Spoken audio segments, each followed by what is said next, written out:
Yes, Adam. It's hard to hear stuff when you don't turn anything on. I see that's clicking already. Well, I didn't either. I thought maybe you might have known. Check 1 2 2 2 2 2 2 2. Hey. I had already tested it at the beginning. Check 1 2 2 2 2 2 2. Hey. Check. Check.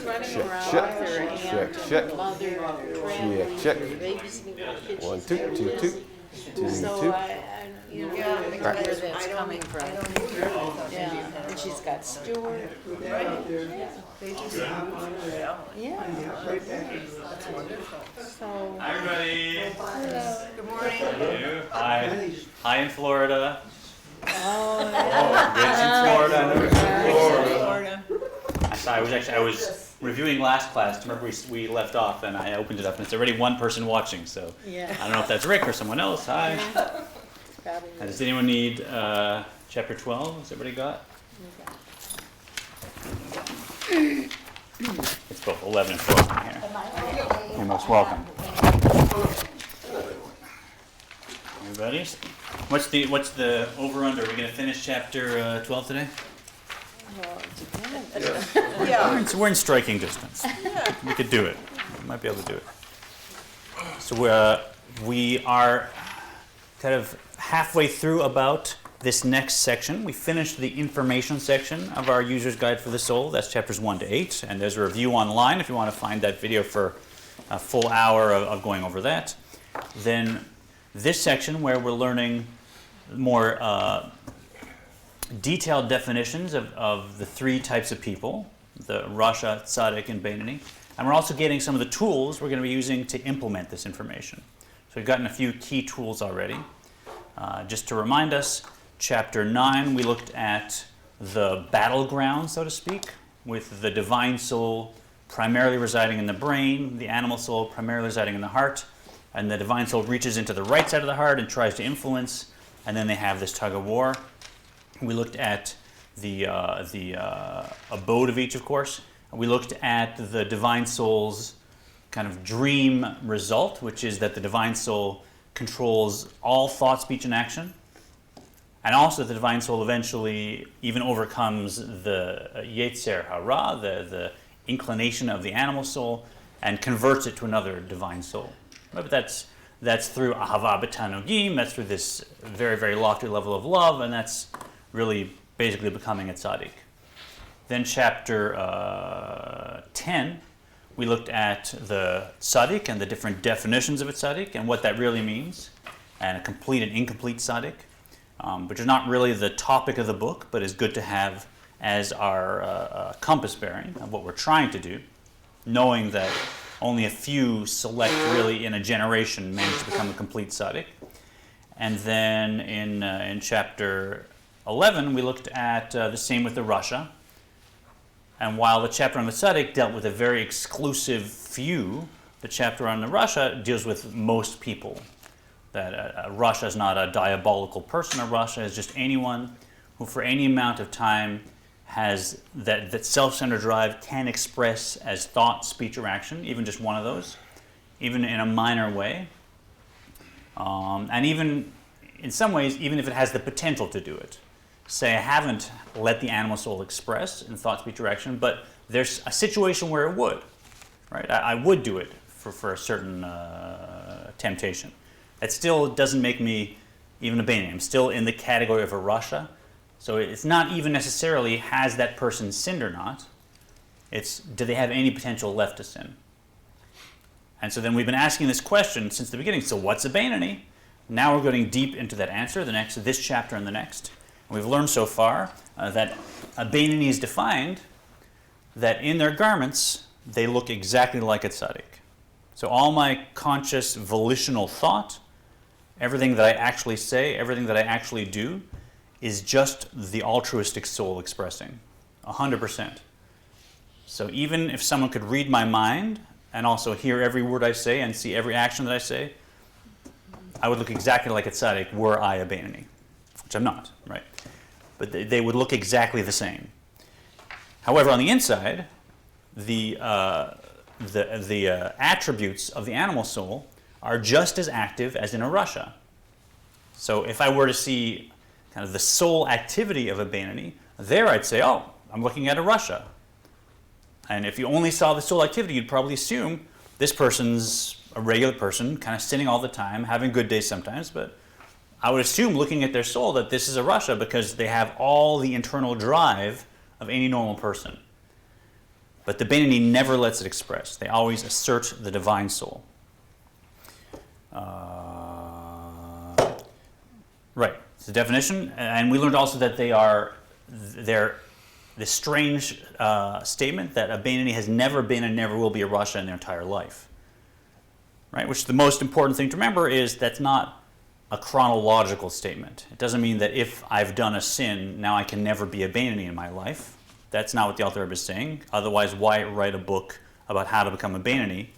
And why say it's within everybody's capacity at any time to be a Beinoni? So obviously it doesn't mean if you sinned, then you can't chronologically be a Beinoni. Our best two answers that we've shared are, on the one hand, it's a level of commitment where I'm just so determined that only the divine soul will express that once I reach that state of commitment, it's just completely out of my mind, out of possibility to let the animal soul express.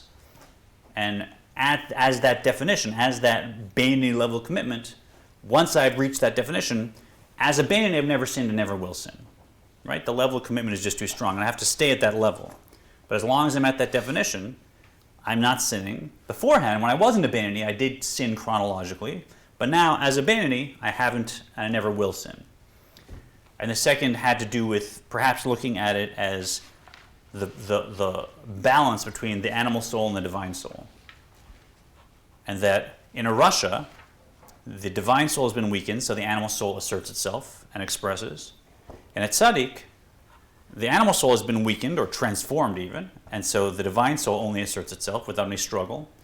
But in a Beinoni, the two are at equilibrium, at equal force. And so for reasons we'll see, as I keep saying shortly, when they're at equilibrium, the animal soul never expresses and the divine soul always expresses. But that internal struggle is still there.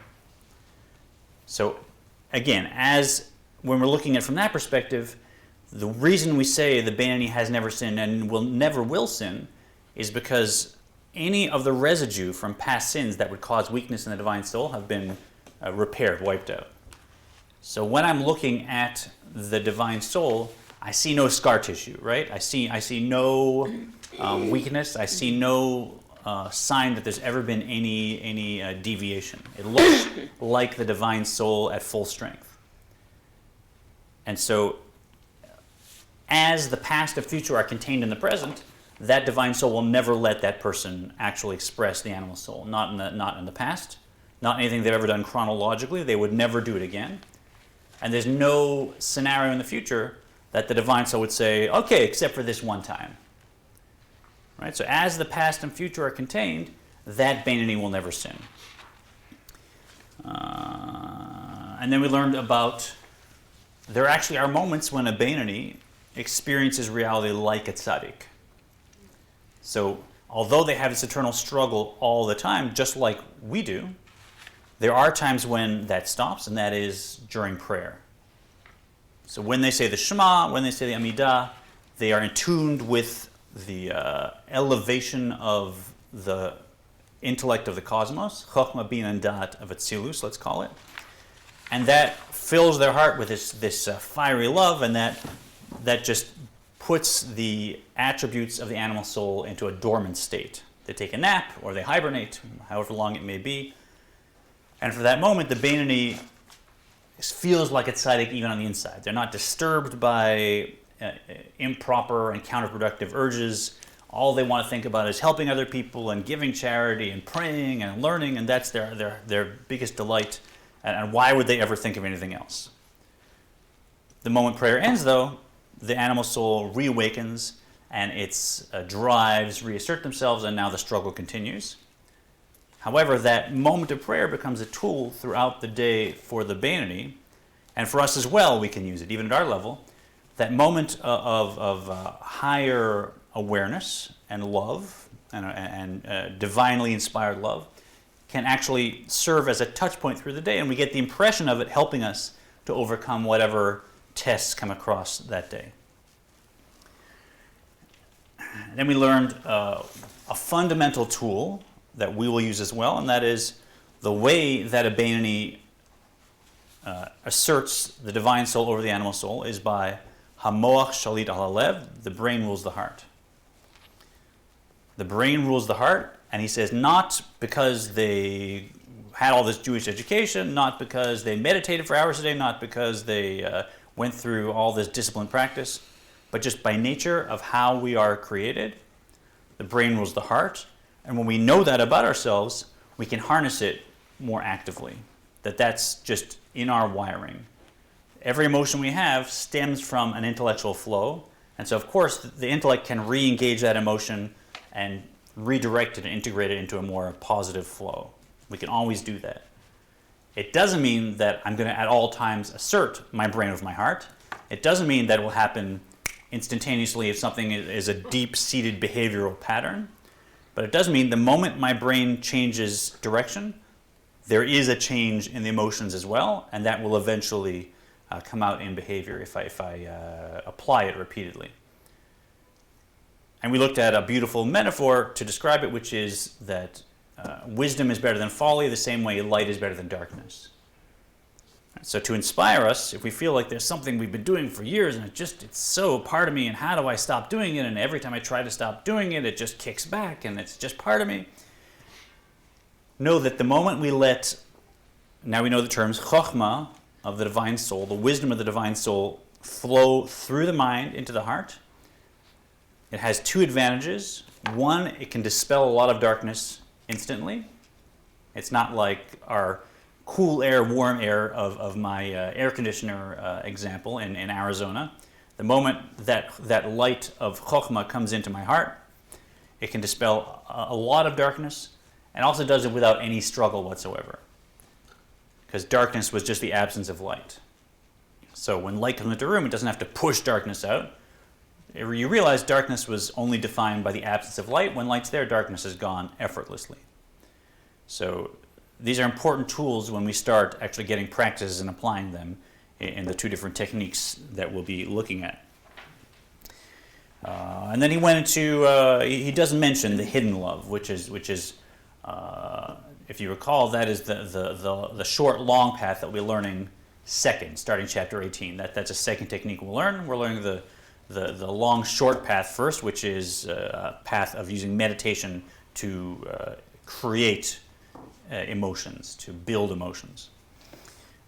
So this chapter is just huge. This is really the heart of the definition of the Beinoni. Important to get all these dimensions clear in our minds so we know what we're aiming at and we know the tools that we're going to be able to leverage as we start actually practicing. Any questions on review so far? You said the long, short path. Something about meditation. It's the tool. Yes, so the long, short path is called long, short because it actually takes more time to master, say. Okay. But it's short because it actually gets you to the destination, and once you're there, you have it, and that is very quickly using chokhmah bin and dat of the divine soul to meditate on a divine concept, and both meditate and contemplate, and the point being not to elevate myself out of reality like some in the East perhaps do, but the point being to now integrate that divine focus with my emotions and inspire and create emotions of the divine soul, chesed, gvur, and tiferet. And once I have opened that channel and integrated intellect and emotion in the divine soul, now, anytime I need, I can re-engage with that intellectual focus and reassert those appropriate emotions. Thank you. So that's the long, short path. The short, long path is almost, it's a different technique. We'll get to it. So we're on page 186.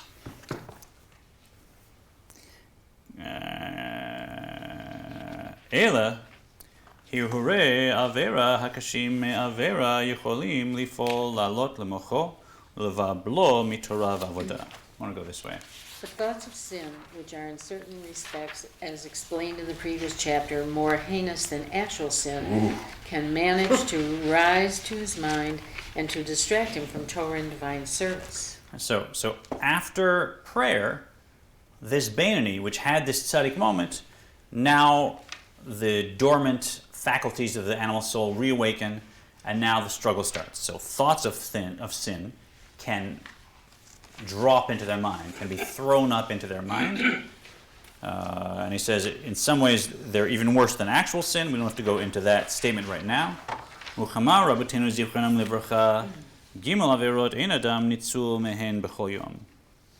As our sages say, there are 3 sins so difficult to avoid that no man is safe from transgressing daily. And notice it doesn't say no one avoids transgressing daily, right? It doesn't say everyone actually transgresses them. He says no one is safe from transgressing. Everyone has to be on guard. So it doesn't mean that I necessarily have to transgress them, although when you look at them, probably everyone in the world does, right? But his language is important here, right? No one is safe from them. Everyone needs to be constantly on guard. Thoughts of sin, lacks of concentration in prayer, and slanderous gossip. Right. So yeah. Thus, Yeah. This Beinoni is included in the generalization that no man avoids thoughts of sin. Right. And I'm not an expert here, but when you look at the interpretation, and he says no man avoids thoughts of sin. Well, I'm not sure that's the best way to phrase it, personally. No man avoids thinking of sin, right? But obviously a Beinoni does avoid conscious thoughts of sin. A Beinoni does avoid that. So don't be confused. The Alter Rebbe said no man is safe from transgressing. I mean, the Beinoni has to be on guard, but obviously a Beinoni will not sit and actually think about any of these, right? They're just not safe from thinking about it. But they may think of it, but they won't think about it. Right? So these 3 things, thinking of any sin, right? Oh, I'd love to rob that bank. How easy would life be if I had $5 million right now? Right? Lack of concentration in prayer. Give me a break.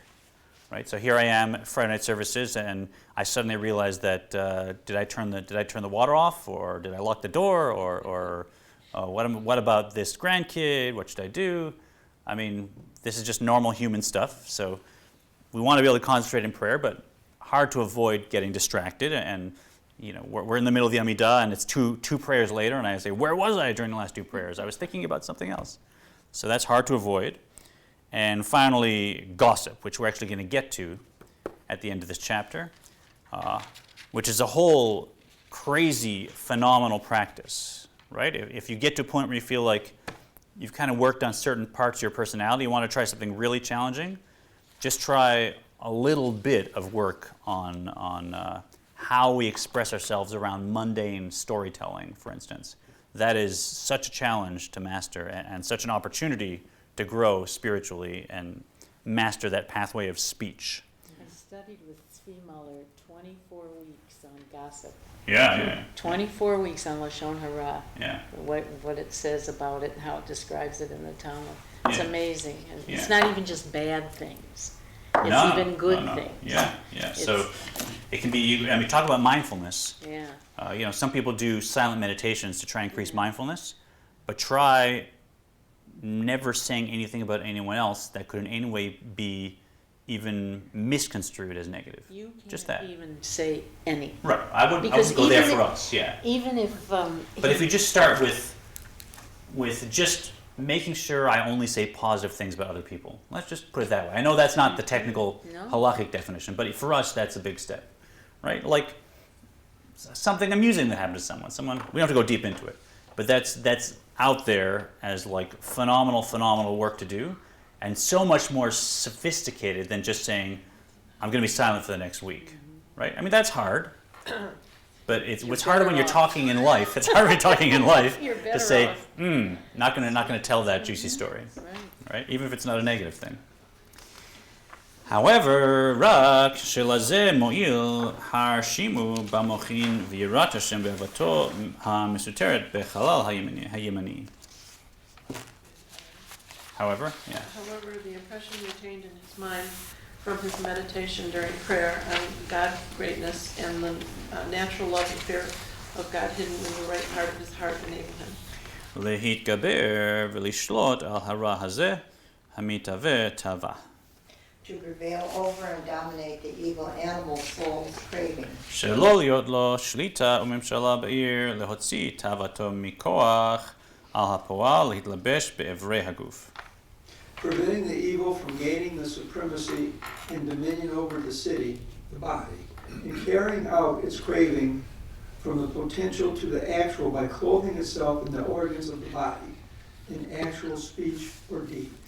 So this is a key tool as well, this idea of a reshimu, an impression, that in Judaism we don't actually believe it's ideal to walk around always in a heightened state of consciousness, always aware of the divine light that is flowing around me constantly. That we don't actually seek that, right? We actually want to come down to the physical world, do physical stuff, and work if necessary, and help people and change things. So we want to engage in the physical world, but we use the impression we have of that spiritual moment during the day. So we want to have a spiritual up, so then we come down and do something in the real world, in the physical world, let's call it, and we bring the impression of that spiritual vision down back into the physical world.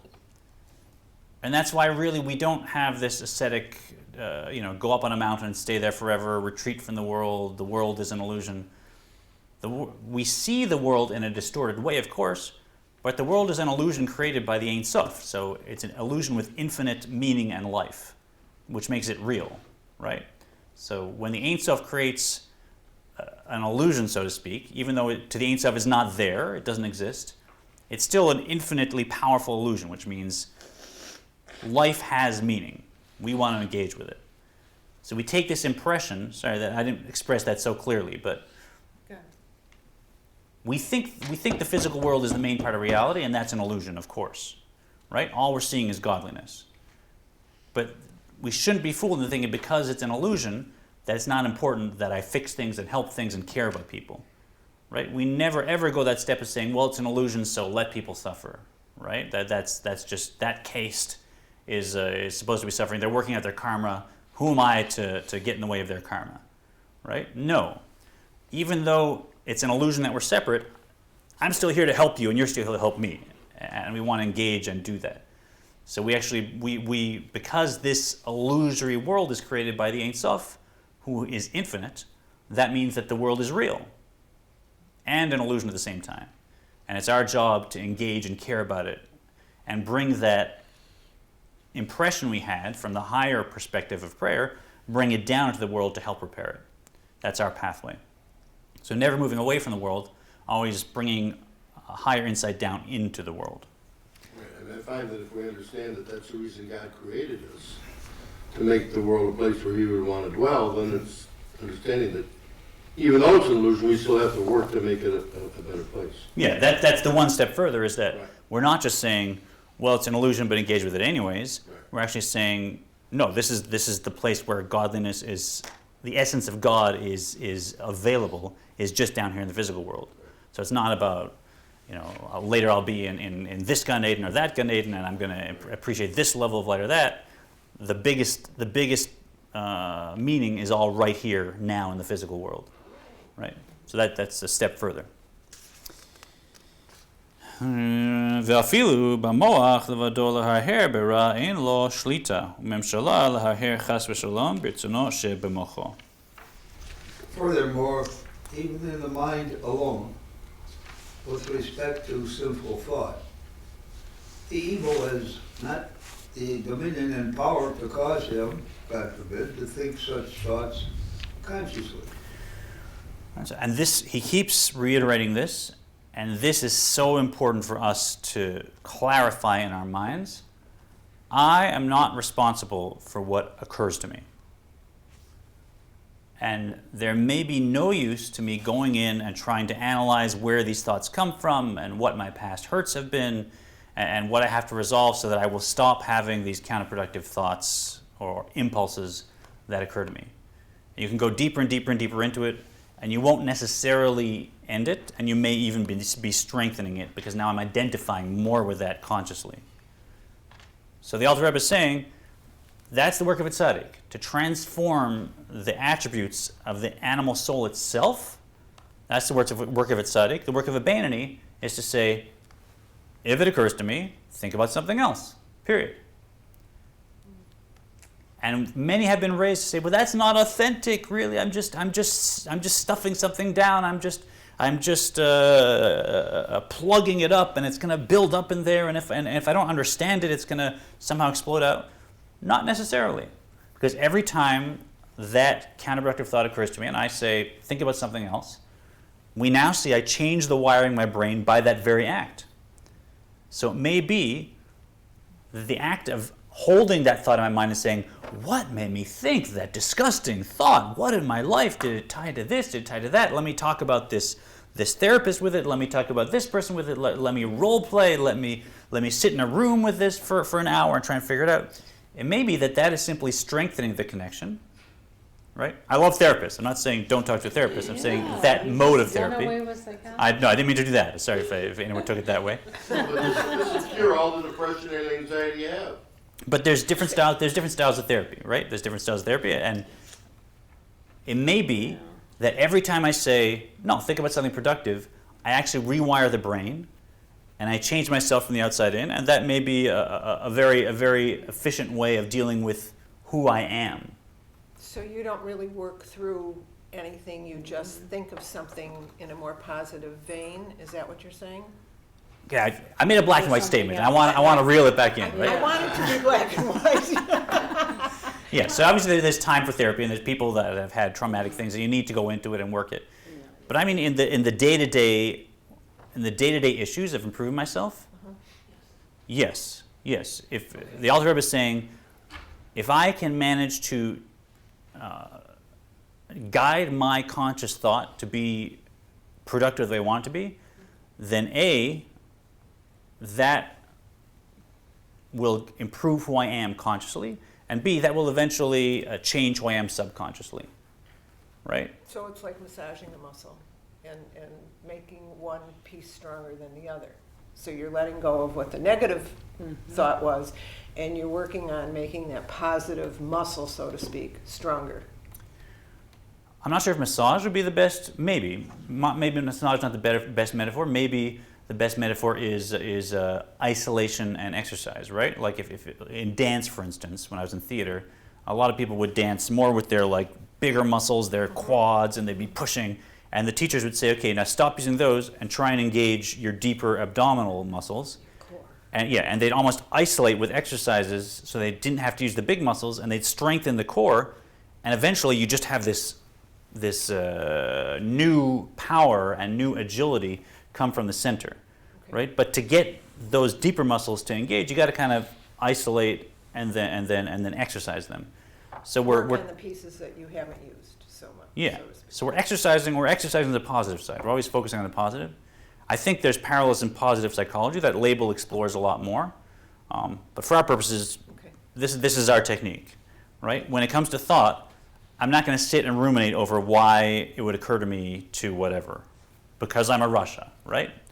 In fact, being surprised that this would occur to me is telling me I don't even know myself to begin with, right? I don't even know the full spectrum of who I am and what I think and what I feel, and how can I improve myself if I don't know who I am? I'm like, of course, I have these fears, I have these desires, I have these hang-ups, and here they come again, no surprise. Now let me start to work. I'm not thinking that I'm at 95% trying to get to 96%. I'm at 8% trying to get to 10%. So I'm being honest with myself, and at the same time I'm making progress. And that progress can transform even the subconscious kind of muck that we try to go into often with more contemporary approaches. That was a long detour. I didn't mean to go that deep into it. Is it fair to say that there are some things that you can redirect and other things that need to be explored? Is that fair? Yeah. You know, you're talking about major trauma and abuse or suppressed memories, then there's obviously a place for that, right? But I'm talking about, why do I always go back and think about that meeting, right? Or resenting that person, or right there's no benefit to allowing the thought to spin in my mind again and again. It's really just filling out a sort of self-centered drive and trying to assert my ego because I don't have self-esteem. So primarily I'm talking about that stuff. And let's face it, for most of us, that's 95% of what we're working on, right? Well, this leads me to this, but I don't know. You're kind of, by looking back and finding the reasons and concentrating on those, are you not hiding or covering or giving a reason for that animal soul? You're strengthening that because you're making excuses for, or thoughts that excuse some of the actions that you're doing. It can, and I think it depends person to person. So I've never discounted entirely, but certainly it can. If I sit and I journal and I write poetry and I focus on where did it come from and what's that part of me. Believe me, the animal soul can show up as a psychology degree. The animal soul would love to journal. The animal soul is happy to do that stuff as long as it's the animal soul thinking. So it's a murky approach from this perspective. Much clearer approach is to just say, these are my productive thoughts. Let's get up and do something helpful, right? But the take home is, we're working with the conscious thoughts, and we're distinguishing between what occurs to me, what I thought of, versus then what I'm thinking about. Now that's my choice, and I'm responsible. And let's put it that way. We may think, well, am I being irresponsible by not analyzing the thing that I thought of, right? Am I kind of letting something sit there that I should be looking at? I would say the majority of time that I'm being irresponsible in thought is because I'm letting something that I know is toxic or counterproductive just spin in my mind. That's really my major problem, and I'd put out most people in modern society. That's where we are weak, is that we're not responsible for what we're actually consciously choosing to think about. And if we can change that, then everything else changes, emotion and behavior. ואפילו במוח לבדו להרהר ברע אין לו שליטה וממשלה להרהר חס ושלום ברצונו שבמוחו. It's me, furthermore? No, it's me. You forgot i.e. the mind except willing with that. Did I miss something? The last paragraph on 187, did we do that and I missed it? I think we're at furthermore, even in the mind alone. Oh, I'm sorry, okay. Furthermore. We did? Yeah, we're in the next. Okay. Yeah, שיקבל ברצון חס ושלום הרהור זה הרע העולה מאליו מהלב למוח כנזכר לאל.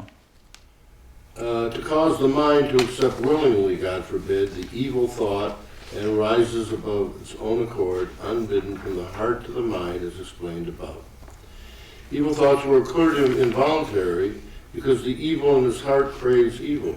However, the evil does not have the final say on what he will let his mind accept willingly.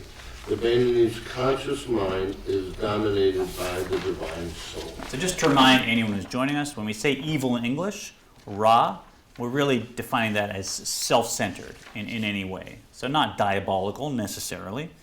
And then the point here, we keep saying consciously, conscious thought, which is confusing, because aren't I conscious of everything that occurs to me? So if I'm in control of conscious thought, why aren't I in control of that? In Hebrew, he says,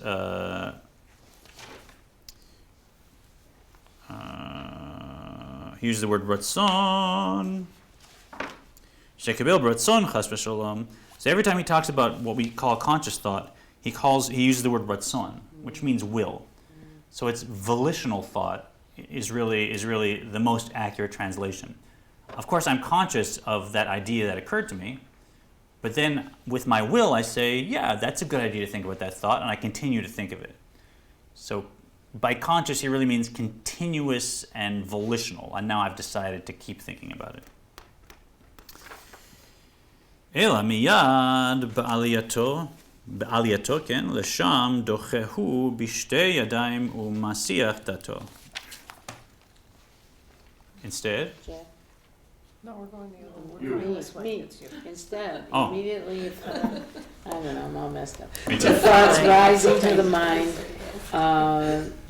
he, the Beinoni, thrusts it aside as it were with both hands and averts his mind from it. Right? And both hands means literally just pushing it away, but it also means with my drive of chesed and with my drive of gevura, because both hands refer, now we know, to chesed and gevura.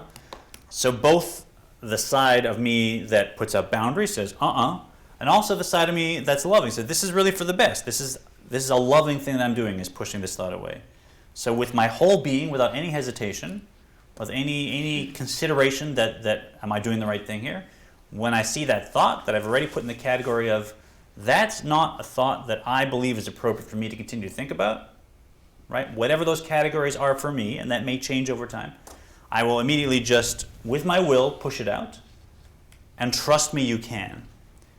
Right? In North America, not many of us have sat down and checked if we can, in fact, have mastery over and guide what takes up our intellectual space. I think many of us assume, well, you can't do this. You know, I mean, thoughts just come and go and they move.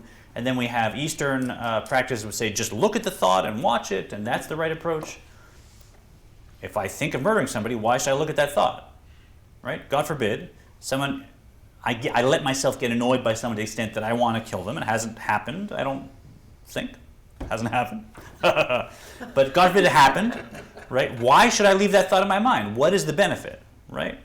Some disgusting thought, some thought that's the lowest side of myself. Why should I leave my mind? And who says that I don't have full control over what is consciously in my mind? And who says that's not the most noble endeavor to go about doing? Right? I know in the arts we want to be honest with ourselves. We want to, find out what's in there. We want to give it free rein. We want to, if you read the Eastern Krishnamurti type writings, you don't want to modify thought. You don't want to control thought. Complete freedom of expression of thought. Who said? If I have some horrible thought, why should I give it freedom of expression? Right? No one says that I'm a tzaddik. I'm going to have things that occur to me that are counterproductive, and I can grow and be a better person. And it starts with what I allow to stay in my thoughts.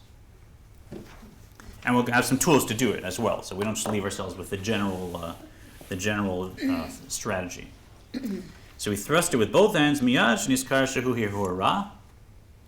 The instant he realizes that it is an evil thought, ואינו מקבלו ברצונו אפילו להרהר בו ברצון וכל שכן להעלותו על הדעת, לעשותו חס ושלום או אפילו לדבר בו.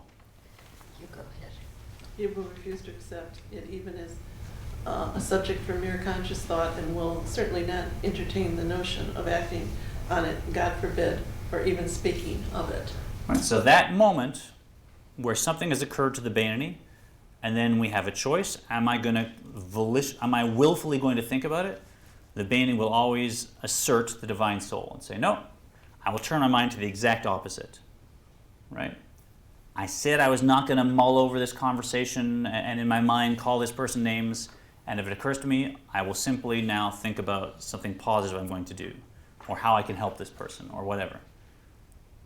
And in my mind, I can always change the focus of my mind and switch it to the exact opposite, because the mind rules the heart, and we have control over what's in the mind. ואינו מקבלו ברצון אפילו להרהר בו ברצון וכל שכן להעלותו על הדעת לעשותו חס ושלום או אפילו לדבר בו, we did that, sorry, כי המהרהר ברצון נקרא רשע באותה שעה. For he who willingly indulges in such thoughts is deemed a rasha at that moment. Right. In our definition, someone who sits and has a thought about anger or whatever counterproductive thing we want to say, that person, even by expressing it in thought, they are rasha, because their animal soul has now grabbed the steering wheel of focused thought and is now doing the driving and is hitting the brakes and hitting the gas. And the animal soul has now said, they let me out of jail. The other king, let someone open the door. Now I get to drive thinking for a while, right? Did I actually do a sin? Maybe, maybe not. But who's actually expressing? It's my animal soul. And if my animal soul is expressing, that makes me a rasha, whether I actually am sinning or not. Is that a sin? Is that when the animal soul expresses? It's not necessarily sin, right? Like we said, eating food with a blessing and then just eating because I enjoy it, I don't know how many people would say it's actually a sin, right? I mean, maybe you've broken the positive commandment that you haven't sanctified, the world through holiness, sanctified yourself through the mundane, right? Some people would say that could be construed as a sin, but give me a break, right? It's not like a do this, don't do that kind of sin, right? But even if I just allow myself the pleasure of allowing the animal soul to have a fantasy about something, it's not a sin. For our definition, that's a rasha, right? So rasha is not only about because I sinned, I'm a rasha. A rasha is because I'm a rasha, the animal soul expresses itself, that means I have the potential to sin. Right? So for our definition, we're looking at where my soul is holding. What's the level of my soul? What's the identity of my soul at this moment? Yeah, and that. So does that, at that moment, I mean, when you have that initial thought is chachma, and dina is when you start to really dwell on it, and the animal soul gets control, so the vanity would not have gone that far. Yeah, it's an interesting angle, and you could possibly say that bina is more involved in conscious thought, but actually they're not at all in the same dimension. Okay.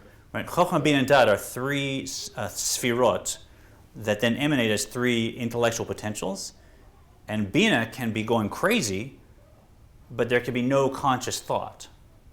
Right? I mean, I could be working out. I mean, look at my daughter. Her friend is back in town, and she wants to go see a movie. And so at every moment, she's like working out. How can I see? How can I see? How can I do this? How can I do that? She may not be conscious of it, but bina is working in her, and eventually it emerges as a conscious thought. But for bina to become a conscious thought, it has to now go through dat, create emotions, and the emotions go back to the brain. And now conscious thought is a byproduct. It's a garment of my soul. Bina is not a garment of my soul. So I don't think you would say that what occurs to me is chokhmah, and then the volitional thought is bina. As well, chokhmah is not comprehensible. So when chokhmah occurs to me, I don't even know what it is. I can't say, oh, I had a spark of chokhmah and it was this. Once it was this, bina's already worked it out, right? So it's actually, yeah, the faculties are the identity of the soul, and thought is the garment of the soul. That's the distinction. Good question. Where are we? Here is it. Yeah. והבינוני אינו רשע אפילו שעה אחת לעולם. Well, the Beinoni is never wicked, even for a single moment. Obviously, the Beinoni would not willingly entertain evil thoughts. Right? So this is the level of mastery we're going for. Garments, thought, speech, and action, and good luck bringing those from wherever you're holding to, give yourself, another 5 or 10% on whatever your scale is. That is amazing work. If you can do that, I hope over the course of this study, or even beyond, as we learned it's possible to go beyond, the feeling of knowing you can improve yourself, and knowing you can continue, and knowing you can develop a system and a strategy, and take parts of yourself that you'd like to change and change them, can be so exhilarating once it starts. I really suggest none of us leaves this as an academic interest, and all of us start to engage in these tools, whether it's saying the Shema in the morning as that point that leaves an impression, whether it's starting to identify what thoughts we have that occur to us that perhaps from our perspective we want to not allow to remain, and perhaps replace them with another set of thoughts that we find productive, that inspire us. We want to start doing this, because once you do it, it just gets into your blood, and it's so exciting. וכן בדברים שבין אדם לחברו.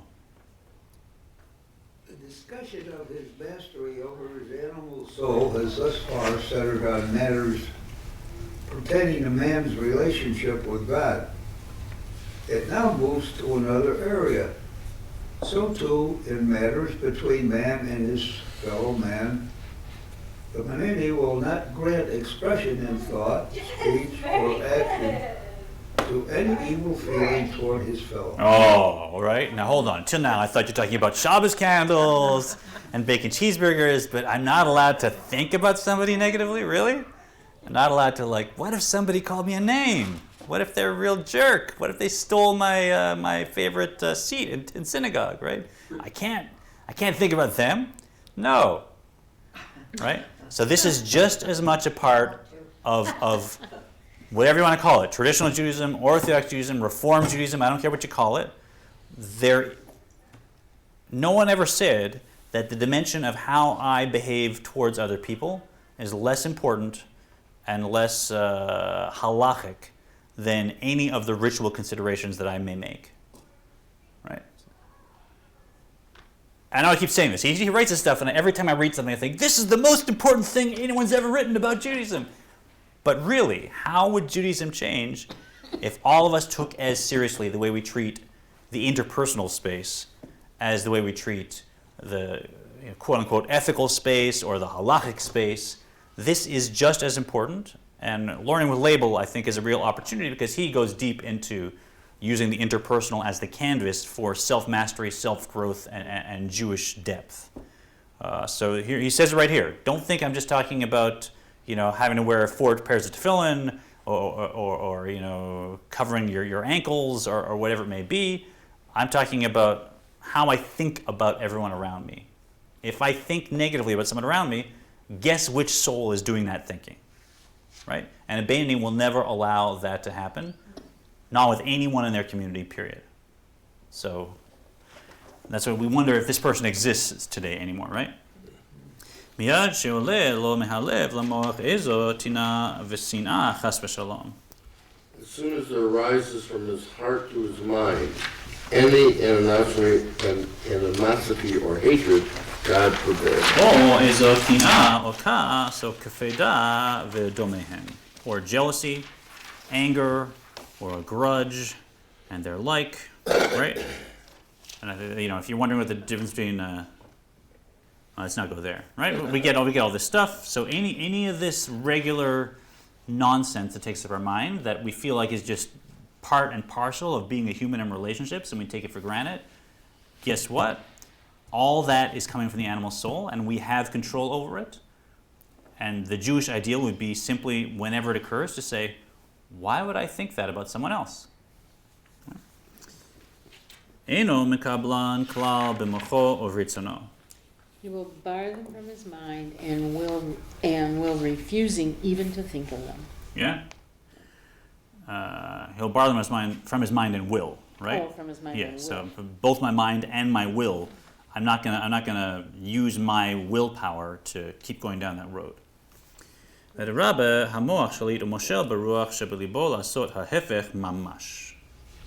the contrary, his mind will prevail over and dominate the feeling of his heart to do the exact opposite of that which his heart desires. So you think it's hard when someone asks you for $500 for charity, and you go, no, I really want it for these shoes and for the heating bills and for this. I'm just going to do the opposite of what I want. I'm going to be altruistic. I'm going to give this. Boy, I feel good about myself. I'm a good person. Look how much I gave up about myself. I gave money. Now this person's better. There's my pleasure of my nefesh b'amid again. And how wonderful that I did the opposite of what I wanted and gave this tzedakah, right? It's pretty easy to do that with something like tzedakah and feel good about myself and let the animal soul come back in. But try it about not talking about somebody else when you have a grudge about them, and see how long it's so difficult to do, and it is such a transformative act, is to say all that stuff, all that, whatever that happened, all that past, where I think someone did something to me and I think they deserve negative thoughts about them, I'm going to say that is all divine providence, as we'll see. The only person that ever did anything to me was God. Right? Nobody did anything to me that God did not decree, and anything that came to me came straight from God. Right? Now, they may have had a choice to be the ones who delivered the envelope, or didn't, but somebody else had the envelope and it was coming my way. Right? So nobody did anything to me other than God, and I should have no negative thoughts about anyone in my life, period. That's the stance from Kabbalah. And if a negative thought comes in, my responsibility, trying to be Beinoni, is to say, it's not. I'm not going to bring division and hatred into the world. I'm going to bring oneness into the world. I'm going to recognize the divine providence that is in my past, and I'm simply going to switch to the positive. Is it legal if, like, you say, okay, for 10 minutes, I'm going to think of that person as a piece of crap? Just get out of my system, right? And just say, okay, I'm going to allow myself a little bit of time, and then I'm moving on. Does that work? Is that still okay? Well, I mean, the question is, what is that? As delightful as it is, obviously, what does that accomplish, right? Well, you get, get out of your system. You're in control, and you allow yourself Who's time. in control? You are. Which you? Oh, well, you're not the animal soul, because it's the animal soul that does the expression. But if your divine soul says, okay, go for it, for a few minutes. You think your divine soul says that? No. So it's both the animal. Your animal soul says, "Hi there, I'm the divine soul. The divine soul thinks you should go for this. It's a really good idea." Couldn't the divine soul say, "Oh, you'll feel better if you just get it out, Right. and be done with it"? Okay, that's bit. So I'm thinking of psychological. I know. We're told get out of your therapeutic system, stuff. right? That's really what's best for me. That's probably divine soul saying that's for my best. It's just 10 minutes. Yeah. I'm still in control. But remember, the animal soul has intellect and will work out any rationalization. And if they're dealing with a sophisticated person that sees the world psychologically, they'll say, okay, let's think on those terms. And it sounds like the best rationalization for Michael today is, this is psychologically what you need, right? This is for your best interest. And here I am, I'm your divine soul, and this is an intellectual flow, and all you're doing is just releasing it. It's under your control. Who are you affecting? Go for it. This is a good pathway, right? But I got news for you. It's all the animal soul, right? Doesn't matter what format it comes in, whether it's intellectual, emotional. The animal soul has everything. It is a being, right? So one approach is, it causes me stress inside to have this tension of wanting to think about this person and not allowing myself. And I'm like, I'm being a good Jew. This feels great. And there's tension inside. And one approach says, it's important to release that tension, because otherwise, where will it go? It'll pop out of my ear, right? And the other approach says, guess what? Every time I actually allow it to express, I am reinforcing that channel, and I'm causing it to be more likely for it to express again, period. All the time, for any amount of time. And there's no situation from that perspective where it's helpful to allow it to express and rehearse, because all it's doing is making it more likely to express. Now, does it cause inner tension? Yes. I mean, I won't lie to you, right? And we have ways of dealing with that and tools of dealing with that. And physicality problems, keeping these things can cause. Also, Yeah. Right, I'm not going to argue with that, okay? Like, there is a certain internal tension, but I think there's some internal tensions that are important and productive, right? The best tomatoes were not the ones that I gave them all the water they need and kept a little screen around them, and there's nothing. The best tomatoes are the ones that had a little bit of living and a few scars and had to fight to survive a little, and they're just tasty and juicy. And the big red tomatoes that were just, that got everything they wanted, they're not as tasteful. So I'm not sure that having no inner tension is an ideal if you want to grow spiritually. Yeah? I mean, once we get into the more sophisticated psychology, I really have no education about that, so I can't talk about it from psychological terms. But I can say what the Alter Rebbe says, which is absolutely not under any circumstances is it productive for me to say, I'm just going to sit down for 10 minutes and just give this person what I think they deserve intellectually, right? They don't know, it doesn't hurt them.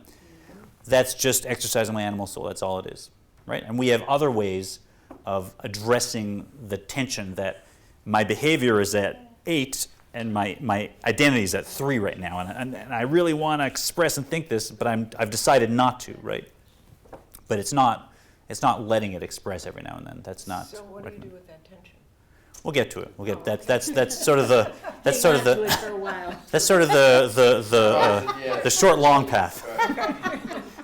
First, let's get to a place where we're having the tension, right? I already have the tension. Personally, I'm letting it out all the time. I mean, intellectually, like, I'm not going to pretend that I live in a place where, these things don't run in my mind. Like, for me, the biggest issue is trying to do it less every day. It's not, well, I'm really never having these thoughts and it's so stressful. Let me just find 10 minutes a day where I'll allow this out. Give me a break, right? I mean, how many times do I find myself catching myself walking down the hallway, thinking about some interaction, and then I say, oh, stop that, right? I'm always expressing it. It's always getting its way out in big or small ways. I think that's true for most people in America. I think the biggest challenge is maybe instead of spending 45 minutes a day thinking these things, spending 8 minutes a day, and then cut it down to 2. That's just Not because I need 8 minutes. Okay, very good. That's what I said. I like it. Okay, so this is. I'll time you. Okay. All right, let's see if we can get to the bottom of the page. This is great. Exact opposite.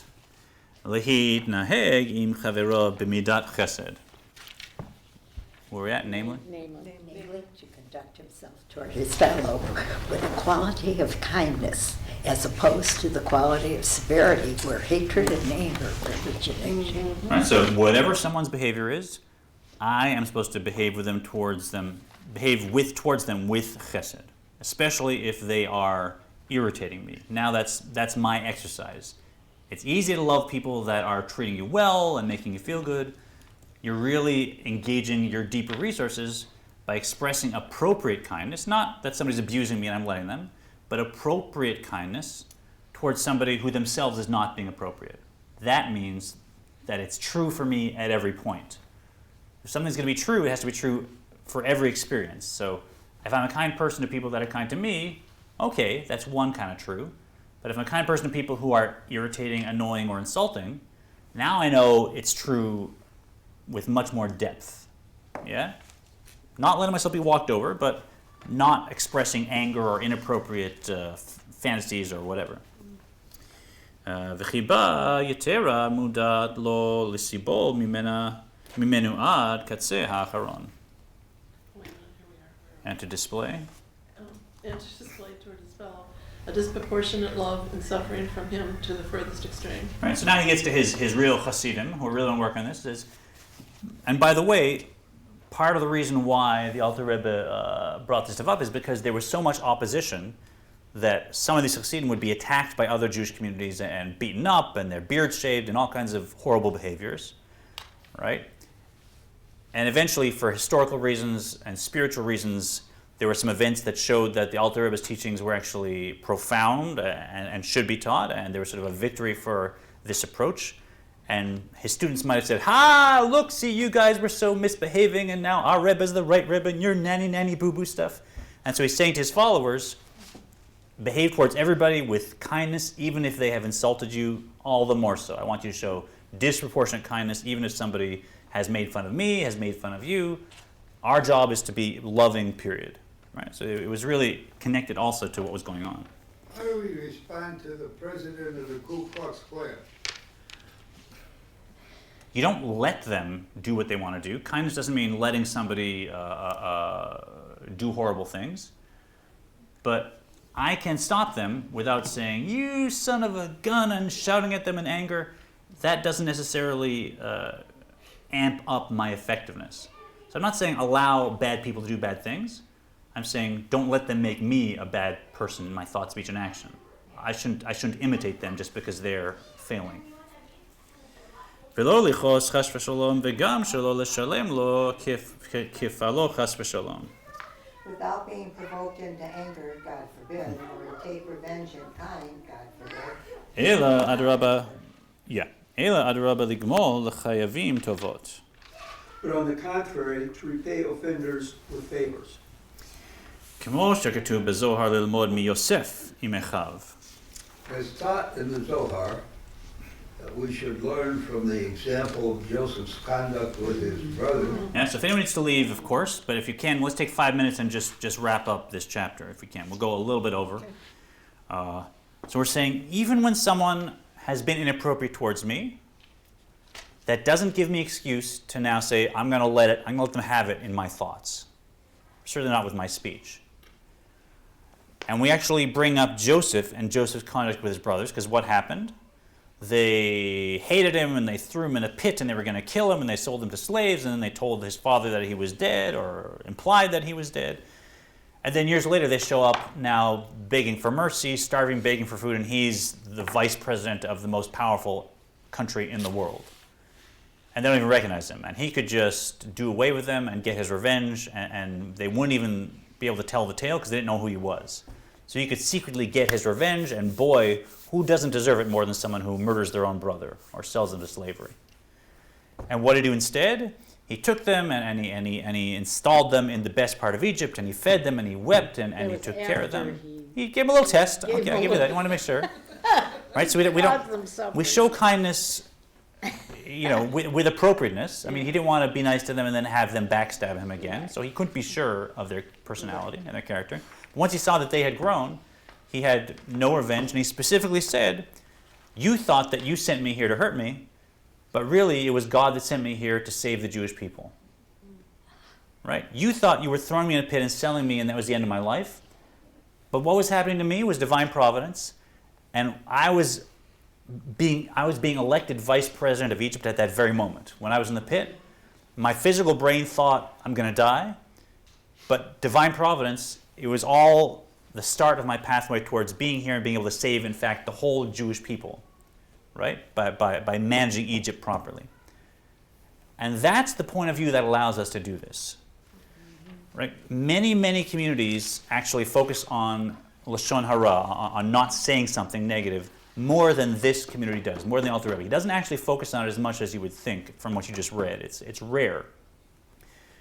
And the reason is because of this.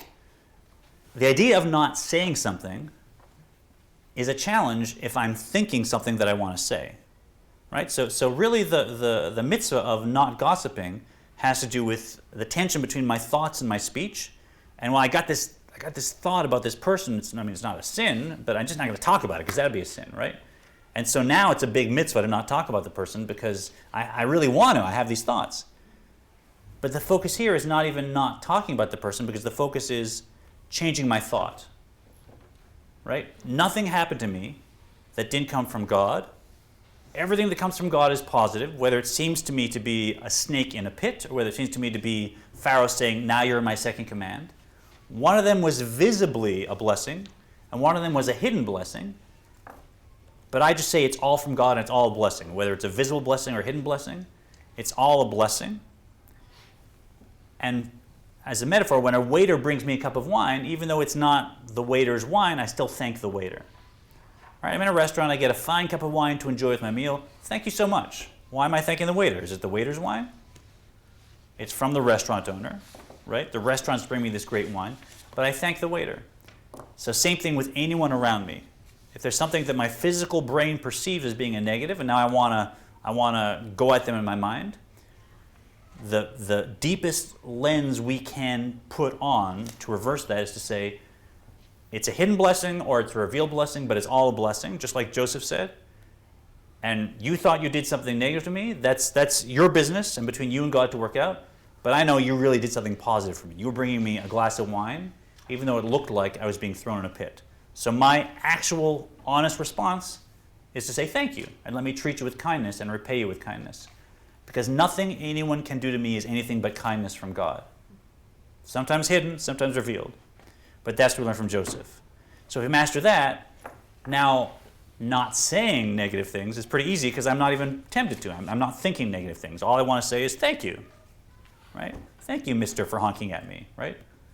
You've allowed me to have another test to keep calm and maybe let you pass me and go on with my day a better person. That's all. So big chapter on the Beinoni. Thanks everybody, and we will see you next class. And the definition of a blessing